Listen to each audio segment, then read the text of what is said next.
I needed to take that breath. Yeah, because this morning I am visibly upset. Not just because I slept without light throughout the night, but because of everything going on. And the more I think about Ghana and where we are and when we can ever catch up with the rest of the world, if we will ever catch up. And don't even think US, Canada, and the rest. Right here, other countries in Africa. It just makes me think. The Rwandas, the South Africas, the Egypts, even Nigeria on some fronts. But let me give you my title for my blunt thoughts today. The Privatization Conundrum, Things to Consider. The Privatization Conundrum, Things to Consider. And some of the things I want us to consider are what I'm going to be sharing with you up next before I get to the slides. Now, between the years 1987 and 1999, Ghana's privatization program generated revenue for the government, note, equivalent to about 14% of GDP from a practically dead public sector, which had been previously dependent on state subventions and only succeeded in fulfilling key roles in easing the fiscal crisis and in fostering the structural adjustment program. But mind you, that was because public enterprise at that point was dead in the water. Now, the big question remained, though, whether the privatization process would help the growth of Ghana's economy and help maximize political gain. Now, that is privatization on one end. How about nationalization? It just refers simply to a common occurrence in developing countries mostly, because governments worldwide play an integral role in preserving and advancing their economies. And this is in a bid to protect citizens and allow for the highest possible standard of living. Now, part of this also involves working with the private sector. You know, there are joint ventures and providing assistance in times of need. So, for example, during times of economic unrest, such as we are facing now, or such as could happen in a war or financial hardship, the government may help struggling businesses or industries and prevent significant economic impact. Now, this is the fundamental understanding of nationalization. A government can, however, implement this process for other reasons. For example, to prevent monopolies or oligopolies, to seize control of profit or strategically aligned profit, for social purposes, and pay attention to that, social purposes, to provide stability. It could also be a form of punishment or protecting the rights of workers ad infinitum, ad nauseum. There could be so many reasons these could be done. But in our particular context, when the Asantehene talks about privatization, I respectfully disagree. And this is because when you look at where we find ourselves as a country, even the local elements that will come into privatization are highly politically skewed. Whichever party is in power, if the NDC is in power, it will be politically skewed. If the NPP is in power, it will be politically skewed. That's the problem.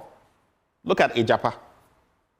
Look even at the PDS deal and some things that were in there. It just tells you that even when he talks about privatizing locally, there are so many loopholes. It's like a landmine field. Those are the problems inherent. And if we go outside our borders, even worse. But let me come now to the slides, because I'll paint a picture there about what exactly the pitfalls are. Of course, we know of the ECG, PULC back and forth, and then we can debate the matters.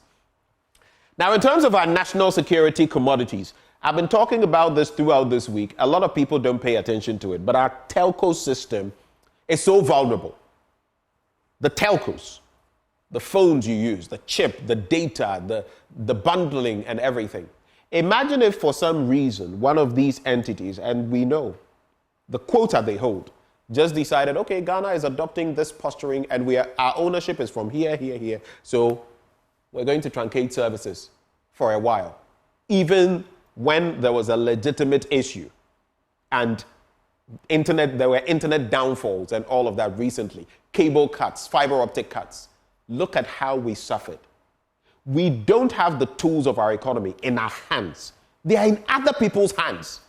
Which means as every country that has sentient thinking leadership, we should be concerned. Because someday, if anything were to happen in any of these, we could find ourselves literally begging in our own country. Telcos, it's a huge problem. It's only recently that we claim we acquired 80. Even then, there are questions to answer. As for electricity and water, they are the basic utilities, and we know of them. We have tried in the past some of these, Aquavitens, RAND, and everything with water, PDS with electricity. Haven't we learned enough? And at what point will we sit up and say, you know what? These are crucial to our national life. So let's get it right.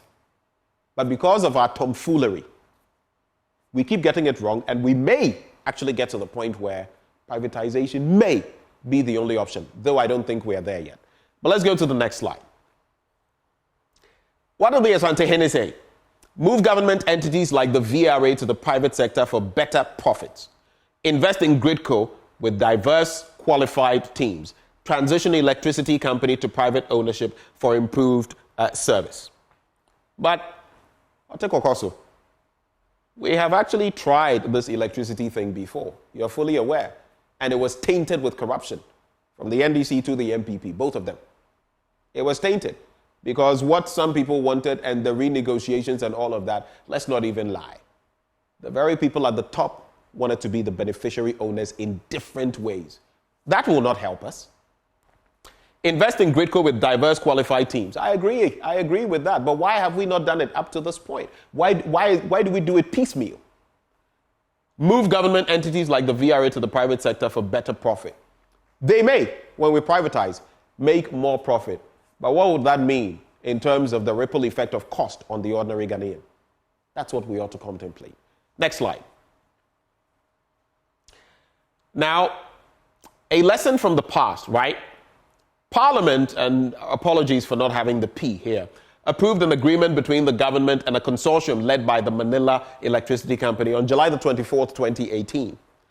The government claimed the insurance documents submitted by PDS were tainted by fraud. That is when the MPP took over, leading to the suspension of the official transfer a year later.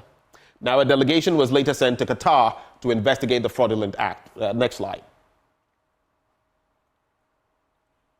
But if you look at the pain of Lifeline consumers and all of this, and we have been very intentional with what we are doing because you remember Lifeline consumption, even during COVID, and the supposed attempts because we paid through the nose for the supposedly free electricity we got. But Lifeline consumers are the most basic consumers, the poorest of the poor, who have very little, and it makes no sense to overcharge them. I mean, for those using ACs and all of that, the Lifeline consumer is just there. Maybe a light bulb and maybe a fan. That could be it. At worst, a television set. But even then, if you look at the new rates, if you have a TV set, you can only account for maybe half or a quarter of the TV set. Maybe your light bulb and, your fan, and that's it. But if you look at how things have gone in kilowatts per hour per month, 1992, we were looking at 50 kilowatts per hour per month. In 1994, it went up to 100. This wasn't a bad idea at all. Not bad. 100, meaning they had some room to breathe. It went down to 50 in 1998. Now we are looking at 30 in 2022. What does that mean?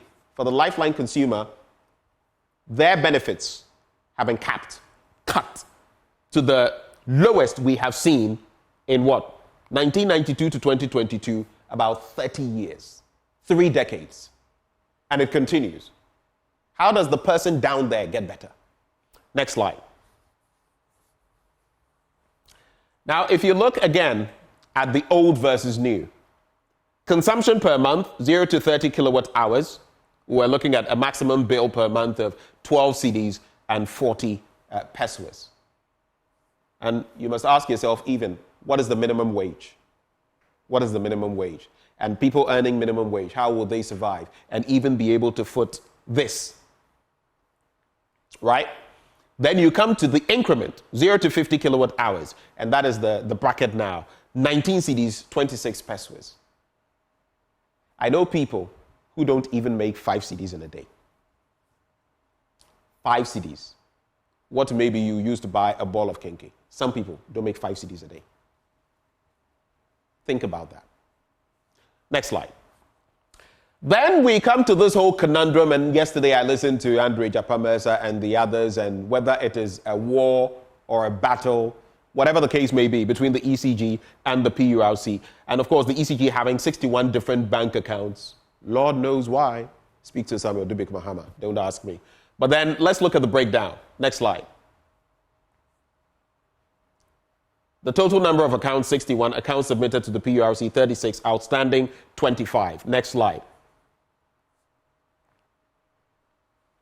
Now, if you look at Ghana's IMF program in context, the ECG sub-accounts had to be merged into a single collection account, which they have not met.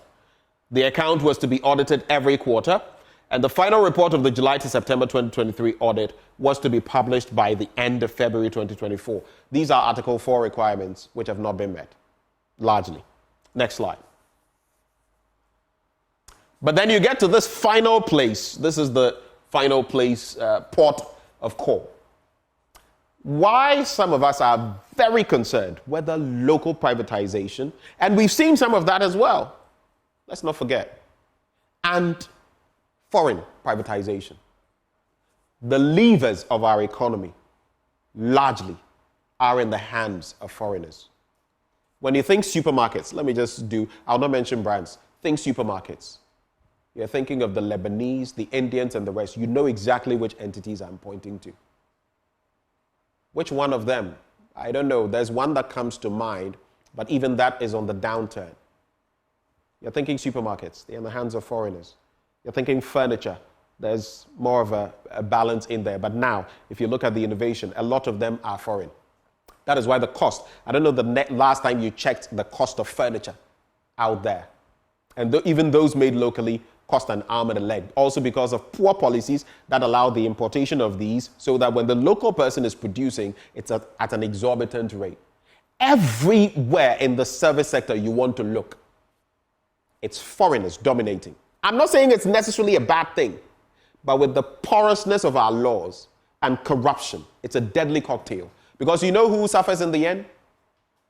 We do. You and I. We suffer in the end. And it makes no sense. And that is why we should tread extremely cautiously with this privatization agenda. Because we've seen it before. And with the crop of leaders we have, misleaders as I call them, self-seeking, self-aggrandizing, wicked people we have. I'm not saying all of them, but you know that we shouldn't be where we are as a country now. With this crop of people, how can we get these things right? Now, my last slide. Privatized to some extent, ECG, VRA, Gridco, right? You'll be looking at more profit inclination. It is a natural process of the capitalist systems when you privatize. Mind you, you will also find that in the developed world, even in China, while it may have its own socialist tendencies, over the decades, it has also had a capitalist twist to it. That is why the Alibabas and the rest would come to the fore because of what it sees in there. But what is regulation like there versus what it is here? That's where the devil is, always in the detail. Then you can expect that the cost of electricity and other services will go up. Remember what I told you about even Lifeline consumers. What will that do to them? What will that do to us? Do you know how much I spend in a week on electricity? And so cost of electricity likely to shoot up. That will lead to an increased cost of production. Of course, there will be poor pay for more. The poor will pay more for electricity. Increased costs of production because they'll be trying to meet certain benchmarks, and that will also bring in the cost factor. Already our finance ministry is bleeding, so you transfer this, but they will not be doing it for you for free. No, unlike the orientation when we are nationalizing, focusing on the most vulnerable. And then, of course, the prices of goods and services will go up. Now, if you consider, I have bought spare parts for my car in recent times. You consider that, fuel prices, cost of food, cost of drink, cost of transport, cost of medication, which I have to buy, cost of so many other factors. We're up to our necks, our eyebrows, in the mud. So, as we discourse on these things, let's be careful. because we could end up laughing on the wrong ends of our mouths. Some people don't like what I say. When it goes for them, like it did in the past, it is okay. Now, when I speak about the reality of things happening, it is not okay. But me, na me nim se nia meka na ye no kra meka.